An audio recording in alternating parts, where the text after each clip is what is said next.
Hey everybody, it's TF Nut. Welcome back to the channel, and today, in order to save time on some reviews I'm behind on, I'm going to do a double review of the Star Wars The Black Series, The Mandalorian, Greef Karga and Kuiil figure. Very happy to have these figures finally in the Black Series line. It wasn't too much of a waste ever since Season 1 either, just a little over a year, which is nice. So I do have Moff Gideon that is pre-ordered. It's not come in yet, but I have these two figures at least. These were two characters that I really wanted Black Series figures of, and I'm finally glad that we have them here. So let's just go ahead, take a look at the packaging. As you can see here, when we have a closer look, you have the figures, the box, as well as the contents that they come with. A bit of a plain backdrop for the packaging here, though. It does say Star Wars The Black Series on the top there. And towards the bottom half, it does say Star Wars The Mandalorian. It has the characters' names. It has the warnings, the choking hazard. It does say ages 4 and up, and Hasbro right there. On this side, there's really not much going on here except for a little bit of the color of that sash right there. It's like a brownish orange almost. It does say Star Wars The Black Series, but on this side here, it's really nice side-by-side artwork there. They fit really next to each other. That was planned for this packaging. Just really nice artwork of both characters, and it does have this brownish orange fading into gray from bottom to top. When we look on the back of the packaging here, we do have read-ups of both characters as well as those images that were on the sides there. So here is a closer look at Greef Karga's read-up, and then I also have Kuiil's read-up if you want to pause all of that and read those when you can. Towards the bottom half here, it has the number of the figure for this the Mandalorian line, and then it does have multilingual warnings right there. And then on the bottom of the packaging, we do have barcodes if you need to scan these at your local stores. So let's go ahead and get these figures out of the packaging. So here are both figures out of the packaging, and overall they're pretty well done, but they do come with a couple issues each, which we'll talk about in a second. I predict that this video will be pretty long, so I have some time codes here on when I'm going to start the accessory portion for each figure. This gives you an idea of how long each part's going to be, as well as if you only care about one figure over the other, you can just skip around the video. So let's go ahead and talk about Greef Karga first, then we'll take a closer look at Kuiil after. So Greef Karga comes with two of the same type of blaster pistol. We'll go ahead and take a look at one, which I want to mention when I didn't really force this through, but he only held this one once, and the, trigger guard, you can't really see it too well, but it did kind of break a little bit there, as you can see. So that's a little unfortunate, but I will say that these are actually pretty well painted. I liked at least it was mostly the handle. I want to say that I think it's mostly molded in plastic, where the gunmetal part is. It looked kind of painted, but it's mostly just this this handle. It's brown. The sculpting is all right. I feel like it's a little soft, but the brown paint on there does look pretty nice. And pretty much how this works is we have weapon storage. Just simply insert one of the pistols in here, like so, and then you can rotate the other one, and just insert that pistol right there. And I'll show you guys what it looks like holding these towards the end of the video, like I usually do when I show off the figures with their accessories. But the fact that, these pistols are supposed to be made for him, but with me barely putting in any force of him holding these weapons that the trigger guards break, that is a little concerning. So does this figure capture the likeness of Carl Weathers? No. Okay, not entirely bad, but I don't really see Carl Weathers. It's definitely a Greef Karga figure, but I don't know. I just don't really see him at all. I don't know if it's the sculpt or the face printing or what, but it's close, but just not close enough. It's still a pretty nice sculpt, though. I do like that it's just a very realistic looking figure. They did a great job with the facial hair. The eyes might be a little wonky, but head on, it doesn't look that bad. It's mostly like on the side here. I feel like the left eye, you can see I feel like it's a little cockeyed. I don't really know what's going on with it. But face forward, of course, it's not too bad. Hair is sculpted nicely, just a very basic black paint. Could be a little bit better with the sculpting, actually. But overall, the head sculpt itself is fine. They have some nice wrinkles in the face, of course, too. This outfit has some nice texturing around it. Mostly in here, it does look a little soft in certain areas, but when you get down to the pants, you can see a lot more nice texturing. This is actually a separate piece here. It's not glued. Is it glued to his hip? Yeah, it might be. No, it's not glued to his hip this time around, so that's good. I don't think the other one is either. The texture on the pants, again, is nice with the wrinkles. I do like the boots. The way those came out are pretty nice. I feel like there's a little bit different colors of plastic going on here, though, with the feet and the hinge there. as well as the shins here. You have these nice light colors on the arms here. The texturing is okay. It's not amazing. It's not like how the pants are textured. Sadly, I don't think there's that much detail in the arms here, but the gloves are pretty nicely detailed with a little bit of weathering going on in the gloves. Now this, I almost dropped the figure. On the back, it's just a bit of a somewhat like, kind of looks like leather. I don't really know actually what kind of material it's supposed to be, but they do texture it a little bit throughout the whole piece. It's just not super detailed. It is a soft plastic here. And overall, I don't know. I think the holsters are actually nicely sculpted. Let me take a look at those. Mostly around the belt, actually. I think the entire belt, I'm rotating his entire torso. He should be dead by now. I think the entire torso has some nice sculpting, or at least the belt part does. Lower torso is pretty good. Upper torso could use some work, and there's a nice belt sculpted in there. Those, again, look pretty nice in there. It looks like there's a little bit of a wash going on in the holsters, but I think it's just how the plastic came out. Overall, though, I do think there's a little bit of silver right there on that buckle as well. You could take this off, but I had trouble trying to do it before this. You could probably just... This is a soft plastic piece right here. Then you could just probably slip. I might be able to do it. Okay, so it actually isn't that hard to remove it. You should be careful, though, because it is that cape is a complete soft plastic. And if you tear something, that's it. It's pretty much resorting to super gluing it back together. But actually, I do think some other parts right here has better texturing that is covered up. You know, when you have that, that cloak on, then over here, actually, there might be something up here where they might have accidentally, like, that could be a defect in the sculpt where it looks soft. But they actually did a really good job. This is actually an entire... I think this is mostly a soft piece. This is definitely soft right here in the elbow pad, or the shoulder pads, excuse me. Back here has some nice wrinkles. So yeah, you get a much better look at his outfit. And this outfit is really cool, actually, when you remove that. I mean, the cape is cool, but when you remove it, you get a really good look at the rest of the outfit. And I think it looks really well done. So for articulation, there we go. It's pretty standard with some of the new Black Series articulations. Head's on ball joint, so it can go side to side, up, sort of, down. We do have separate neck articulation, so it allows for a little bit more dynamic posing in the neck, with some tilting. But it's a little bit stiff in that part of the neck. I think that there's a butterfly joint. It might not be the greatest because it's covered up by a lot of plastic, but the arms do go all the way around. Do go in and out. We do have single jointed elbows that do get a little bit more than a 90-degree bend. It does swivel at the elbow.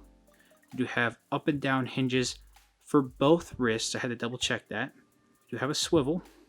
We also have a waist rotation, so side to side, all the way around, of course. Legs go out that much, and then back actually pretty okay. And we do have in and out joints here for the legs. Upper thigh swivel, as you can see, there's no problem rotating this thigh around, as opposed to some figures that have the holsters glued onto their hips. So that is actually pretty good. We do have a swivel at the knee here, which is a little redundant, but that's fine. A single joint knee that gets about almost, if not right at 90 degrees, which they actually continued the texturing on the joint there, which is cool. A up and down joint, and then we do have an ankle rocker. And just be careful putting this plastic piece on, because you could end up stretching out the strap, which could make this a little loosey-goosey when you're posing it around. Now here's Kuiil's gun. It is pretty nice. It looks very much like a grenade launcher mixed with a shotgun. The barrel is really cool. This, in theory, can be removed. However, I think this little part of the barrel right there, kind of like a sight, is getting in the way. You could always take this off right there, though. The plastic that they used is a little hard, just a heads up. So mine's a little warped. I'll have to heat this up somehow. Hopefully it's not too brittle to where it will break. But they do have some nice different variations of color right here, and kind of like this grayish brown going on the strap and the handle right there. It kind of looks a little scratched in some areas, unfortunately, but I think they molded this color of the plastic for the gunmetal. And it actually, it's either a little bit of paint with maybe a little bit of rust paint on there, or it's molded like this, but they did a good job of how it's molded. He also has somewhat of weapon storage. It's, this strap is in a certain formation here. All I gotta do is just put it around there, and it won't be stuck on there super securely. You could pin the strap underneath his elbow, basically pinching it onto his side right there. But usually, for some reason, it's actually having trouble sitting still. But usually, it will sit just fine. And yeah, that's how it looks like that. Now, the only other thing that can be included as an accessory is his hat. His hat is removable. It does reveal his nice bald head. That's cool. The actual detail on this hat is pretty nice with some silver on the goggles. I do wish the goggles were actually functioning, but that is okay for now. The earpieces have silver on them. They continue this dark brown strap, paint, and detail going around the light brown on the helmet, which is molded in this light brown. There's the other ear. Simply just put it back on like so. You might have to finagle it around his pointy ears, but it fits on there just nice. This scarf could also be considered a separate accessory, but you'll have to pop the head off, and I have yet to do that. You'll have to heat up the head for that. And the face sculpt here looks really good. The eyes came through extremely well with the face printing on there. They did a really good job with the facial hair. Some areas, the camera might not be picking it up too well either, but some areas in the paint and some of the facial hair do look just a little sloppy, but most of it is pretty nice and consistent, especially in the eyebrows as well. They just did a really good job with the wrinkles in the face too, and the lip color on there is nice. The only thing is that look in the neck right there. That neck does not match unless it's supposed to be, it's supposed to be bare skin. It does not match the skin tone on his face. So that's a little annoying, but mostly his head and the scarf are going to cover that. So just keep that in mind. Pretty good backpack, as you can see here. We do have some nice details of leather going on in there with some nice straps, as well as some pouches. As you can see, a couple of accessories. They're not actually accessories, but pretty much things that are, sculpted onto there. We do have these nice gauntlets. They did a really good job making it look like leather. It's mostly molded like this, but overall the sculpting is pretty decent. They do have some texturing on the arm here where there's really no paint on these arms, but there is on the shoulder there. The sculpt on the actual shoulder pieces kind of look a little soft because of the paint, but overall still looks good. Pretty good texturing on his tunic, or whatever you want to call this, for the shirt. Really nice. It's molded in that brownish orange sort of, and we do have some paint on the silver buckle. We do have these pouches too. They do have some really nice detail. They definitely look like leather. Then we get to the legs, and these also look nice. They don't really have much paint, but they do have some nice wrinkles, some lines going down through here, and a nice pocket that is sculpted on there. I got that out of frame for a second. I do apologize. There's the back, in case you wanted to look at that Kuiil butt. I never thought I would say that. But we get down to the boots. The boots also could have some better detail. So this figure overall doesn't have the greatest paint. I think not really the greatest sculpting either in certain areas, but the boots, they look fine. They definitely look like leather. Some of the leather pouches look pretty good, and that head sculpt is pretty stellar. So it makes up for that a little bit. I definitely think out of both these figures, I think Kuiil might be my more favorite out of both of these right now, but Greef Karga is not bad whatsoever. So the head is also on a ball joint here. It doesn't really want to go up because of that scarf, but down, not really at all, side to side, all the way around. There might be some neck articulation going on in there into the body. I cannot tell if there is. It honestly, there might not be. If there is, it's very, very faint. So I don't think there's also a butterfly joint after moving this around. If there is, it's also very faint. Arms go all the way around. They do go in and out. We do have a single joint elbow that doesn't quite get 90 degrees, unfortunately. It's almost there. We do have a swivel at the elbow. We have a swivel at the wrist, and this is that's actually in and out joint for both wrists. I thought it was up and down for some reason. Ball joint waist, which is actually really tight on my figure, so I don't really feel like, going through the trouble of accidentally breaking that, but it can, in theory, go side to side, forward, back, and then rotate. Legs can go forward, and not really back at all, in and out. We do have upper thigh swivel. We'd also get a single joint knee that actually bends really well.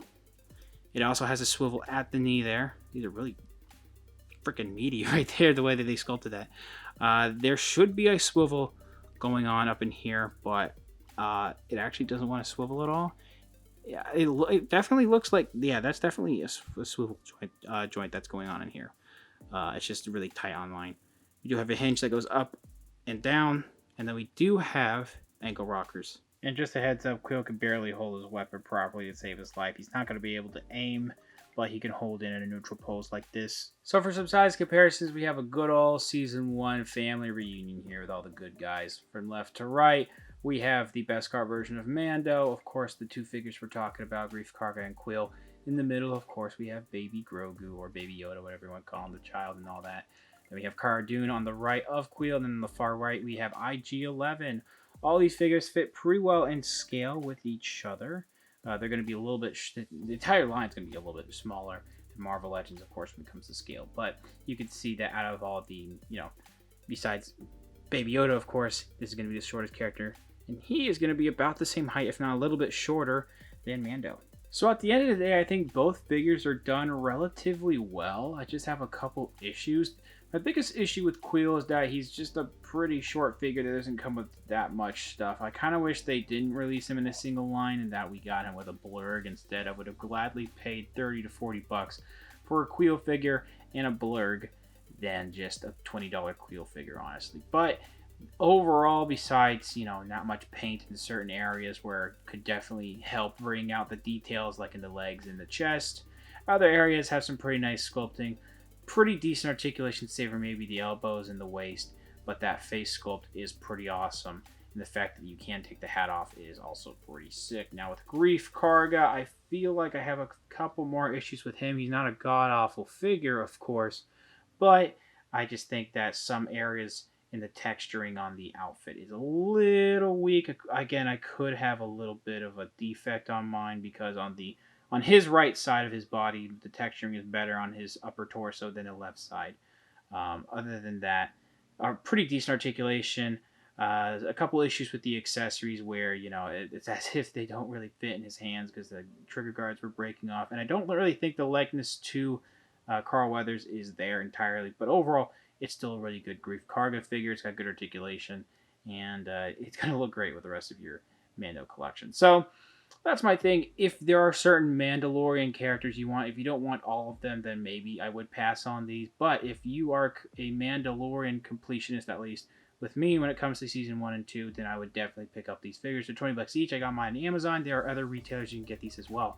Thank you guys very much for watching. Please subscribe to the channel if you haven't already. Comment down below what you think about the figures, what you think about the review. Leave a like, share amongst your friends, and I will see you guys later.